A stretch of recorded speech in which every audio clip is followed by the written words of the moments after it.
Hi and welcome to Filmi Talk. Passion is possibly the moral element of any successful venture. Today we have with us a very passionate filmmaker. His movie is the talk of the town, it's making waves. We have with us the director of Escape from Uganda, Rajesh Nair. Welcome. Hi Mira, thank you all. Let me begin with the most obvious question. Yes. Why Uganda?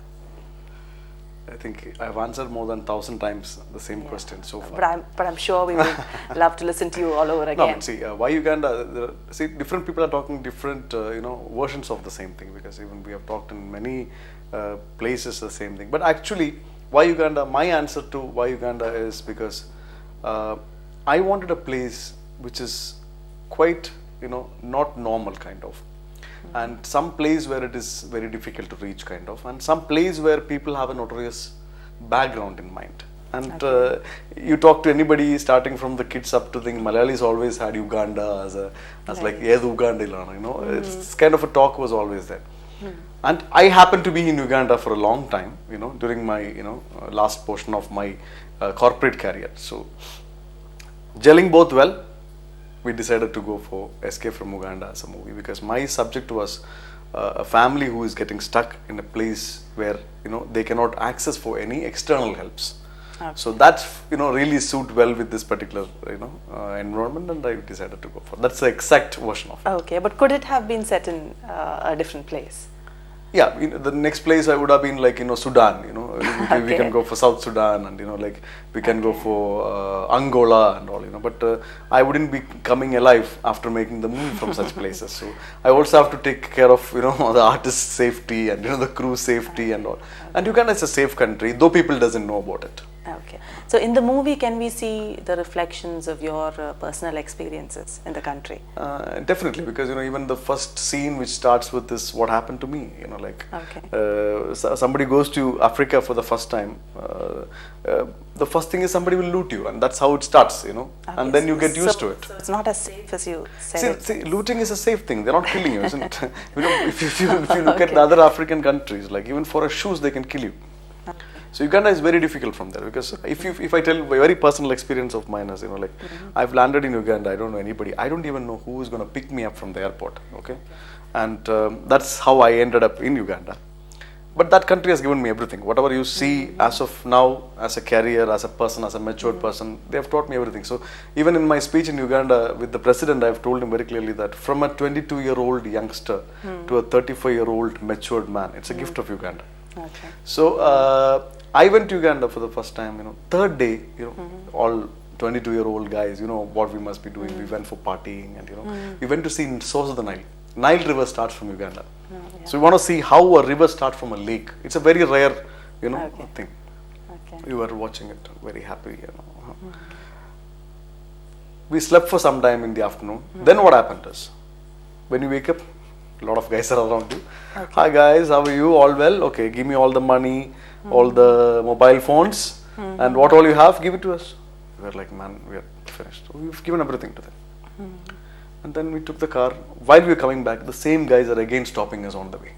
And this time, we said, this car, you will not believe, they came to give us pineapple fruits. Oh, I see. That is Uganda. Oh, wow. So we see snippets of this in the movie. I'm saying, this is how the country is, Okay. Many people say the first portion of it. They never say the second part of it. Okay. So my movie, I don't want to make a wrong impression about the whole place and say, Uganda is a place which is not, you cannot go there, it's not a place. It's not like that. What I'm trying to say is, if you are in the wrong place at the wrong time, irrespective of the country, irrespective of the safety of the place, it's your fate. So that's what I'm trying to tell in the movie. Okay. I believe this movie is based on a true life story. Is that true? Yeah, that's a very clear line, because it's a true life story, because the true life is different and I put in a story into it.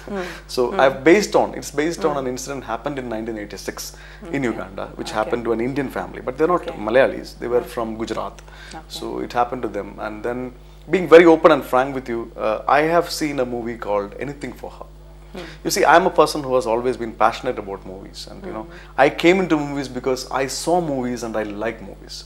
So now the people are like really worried to say I've copied from this movie. This is so this is not a copy of a movie. But when I saw this movie called Anything for Her, it really struck this particular incident which happened in Uganda.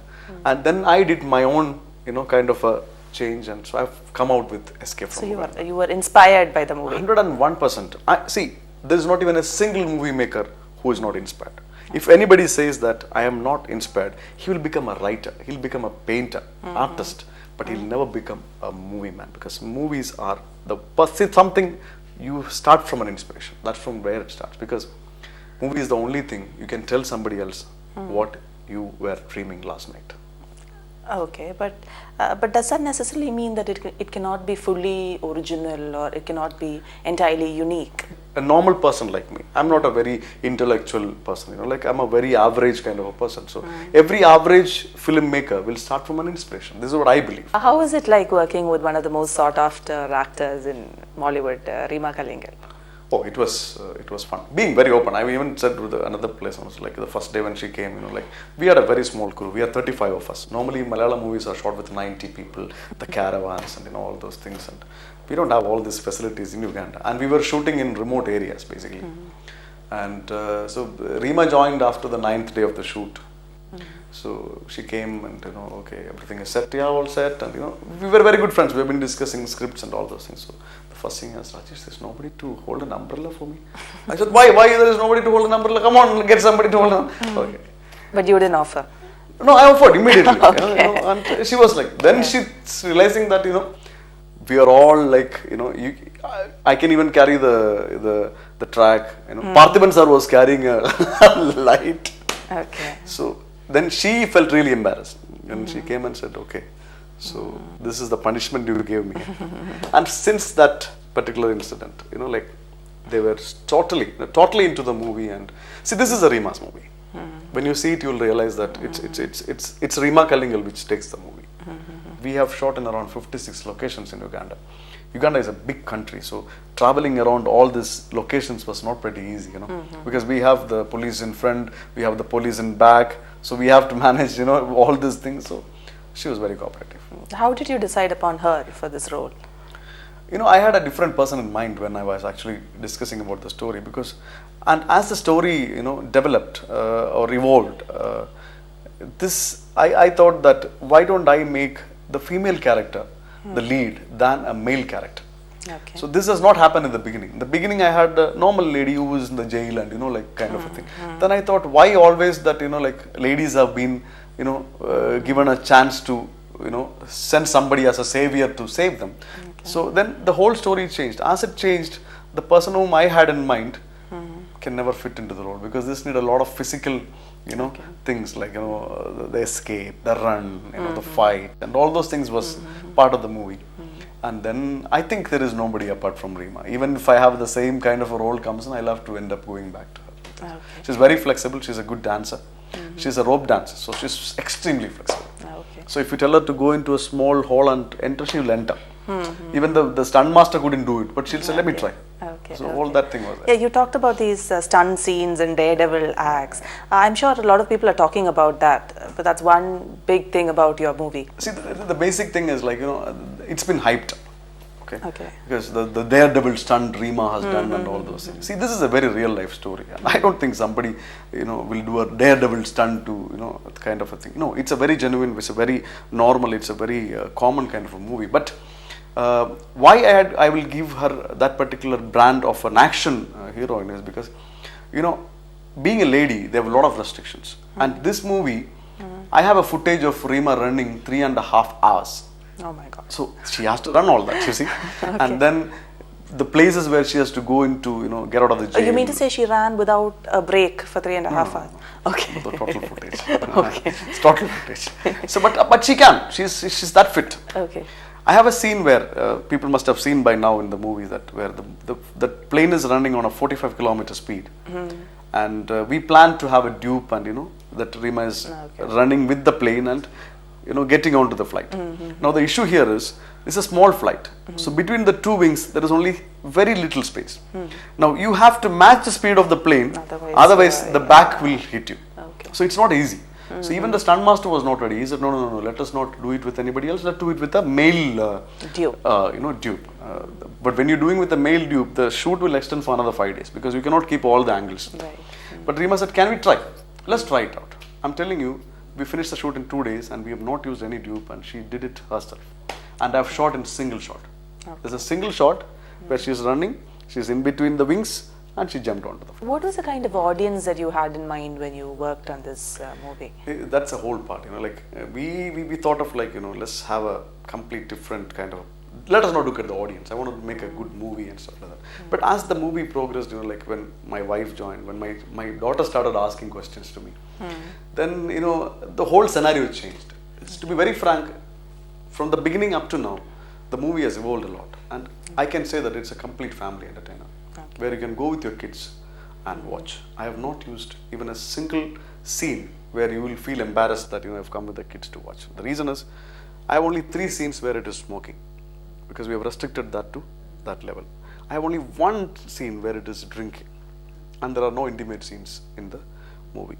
Now, when we went to the censor board also, we were quite sure that we should not have any cut in the movie. So that's how we went, and we have succeeded. We've got a very clean certificate.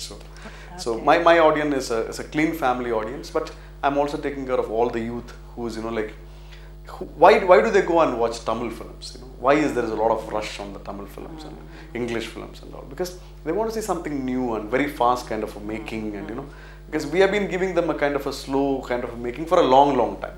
They like it. I'm not saying they don't like it, but they need a change. That's when they go and watch other movies. So we thought, why don't we make a fast-paced kind of movie? Like I watched Tira. There is a very fast kind of a making movie. So we may not come into that particular level, but ours is also going to be a fast-making pace movie. You went in for a composer who's relatively less known. So was there any temptation along the way to go for a bigger brand or a... No, the brand was always associated because the music, I've signed up with Gobi Sundar actually. Okay. Gobi is the one who has done that African song, which is sung by him as well. Yeah, that's a story to say. Anyway, the question you asked is about Varun only. Right. The second music director who has done the music of the songs. Varun's thing was Varun's tunes always had a fresh kind of a thing. If you look at it, if you tell him, Varun, Guru songs, let's be a romantic songs. But he sings in a different way. He'll say, ooh, ooh, ooh, ooh, tenalle. Like that he sings. No, it is different. Normally we will have a very melodious kind of a thing. So I was pretty impressed with this kind of a different thing. And then we were discussing the planning of an escape. How it should be. So immediately he said, so I was... Yeah, you feel... I felt that, my visualization was coming. Okay. When he was putting the tune itself, I know that this is the scene I'm going to make. So that is the rapport which I had with Varun. And Gobi was very busy composing for 3 movies at the same time. Vishuddhan was his movie and 1983 was his movie. So he said, Raj, I wouldn't be doing justice if I, take... Because he's very choosy now. So I said, bro, then it's well and good because I've got a guy. Can I go with him? He said, yeah, go. Okay. But the promo song, I wanted to do it. I said, see, promo song we can do it. Let's plan for 3 days, we'll sit and... Coming to the distribution of the movie, I think you're associated with Mr. Dilip himself. Yeah. So how is that association been? It's basically, I should say it's God's grace that, somebody like Dilip Button coming into the picture. And, See, the biggest problem of Malayalam movies now is that, previously it was like you never get a producer. Then it became an issue that you don't get an actor. Then an issue that you don't have a subject. But now all the things are there. Now the whole issue is how will you bring this into the theatres? Because every week there are 6 movies. And the second day itself, you plan to go for a movie. The second day you go, it will be a different movie because that many movies are coming out. So you have to have a strong distributor, otherwise your movie will never come into public. So I knew that very well. So we were discussing, we went to Lal Jo sir, we had a discussion with him, and Lal Jo said, I'm interested, definitely we can meet. I've got Tira coming in, thing. So either it has to be before that or it has to be after Tira. I said, both I am fine with it. So he said, 18th, plan for a preview, the double positive. I wanted to come and watch. So, and he's very close to Vijay, Lal Jo's, because Vijay is acting in his next movie as a lead role, Lal Jo's movie. So we were in Lal Media, very busy because 18th is the deadline, we want to make and show him. So I was saying that let's put some reference track on the music, otherwise you will not feel the thing and all. that's in time. Sringara Velan dubbing was happening. So Sringara Velan dubbing was like, Dilip dubbing is like that. He'll continuously dub from morning up to night. Because that is where he, improvises and all those things. So I met him at around 2 p.m. 2 a.m. in the night, seated in a sofa with a coffee and all, and saying, day after tomorrow is a movie. It's that much of a pressure. So he has come to correct certain things, and so we were talking, and Vijay knows him well, so he introduced me. He said, I've heard about this movie. Uganda, Uganda, shoot. Can I show you the trailer? I said, yeah. So I set up my laptop and shown him the trailer. This is Malayalam. Then we've shown him some 3 scenes. I said, okay, very good, yeah, nice, kolla. Then he went and he called Vijay and said, who is distributing it? So Vijay said, this is the exact thing he said. Okay, he said, I'll send somebody. Can you show him the thing tomorrow? It is 17th, mind you. 17th, Hamsaka came. Hamsaka came in and Hamsaka saw the movie and he said, we are on, we are taking it. Okay. Now, we had to call and say that, that's how it happened. It is all God's grace. Otherwise, it was not easy. Because Dilip doesn't distribute movies like that. It's after a long time that he's decided to, come in and, Thank you, Rajesh. Thanks, it's been a pleasure listening to you. Yes, same here. And all the very best. It doesn't look like an interview to me. It's like, we both are sitting and chatting. And, of course. That's the best thing about this interview. And thank you very much. And thank you very much for the viewers. Do watch my movie, and all your criticisms, be positive, negative, it will be taken in a positive way.